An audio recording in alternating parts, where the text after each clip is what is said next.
Your inability to change your perception and thoughts of a narcissist make you narcissistic too. We all have narcissism. It's the inability to accept mistakes and fault and be willing to see our thoughts and perceptions and what we're convincing ourselves to be truth differently.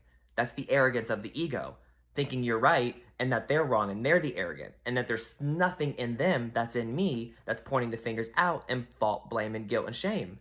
You personalizing people is arrogant.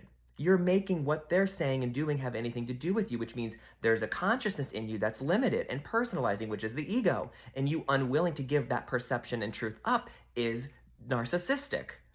Because a narcissist has deep levels of shame and fear and abuse. And that's why they cannot see themselves mistaken, because then that would conjure up the whole shame that they're trying to project onto you or anyone else. And your own, the same shame in you is agreeing to it. That's why it's turning around and blaming them. So if we were all to recognize in our own selves, where are we afraid to be wrong? Where are we afraid to not see the truth? Then we could be given a perception to expand our own consciousness and our own awareness of the narcissist or even ourselves. All thoughts of others and perceptions of others are of you. That's your own voice talking.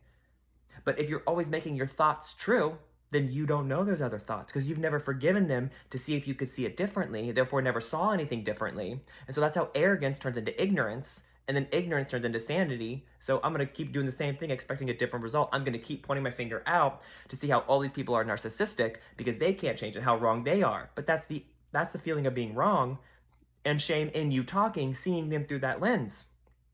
Because when you heal that out of you, when you heal the shame out of you, you see the same thing that you healed in someone else, but you just see it in them as unhealed. So you're no longer affected by their lack of healing because you've healed that yourself.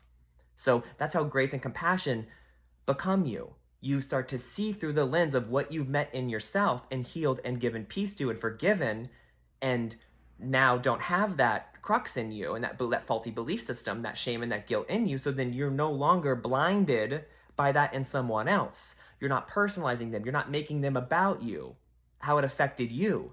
That's the arrogance and the narcissism talking, that what they're doing has something to do with you, and what they're doing is directed. Even if they're directing it towards you, it still is projection. So there's arrogance in us to personalize projection, because projection is the illusion. So then what about us does not see the illusion as the projection itself? What about us is believing what they're saying is true? That's what we have to be willing to let go of. And people don't want to let go of that because then they can't blame anyone, because the same blame they're trying to put on the narcissist is the shame and blame they're already carrying around, which is why you see that to begin with and why you're attracting it. So if you forgive, I'm determined to see this differently, and you're willing, you can get an objective perspective outside of the personal lens.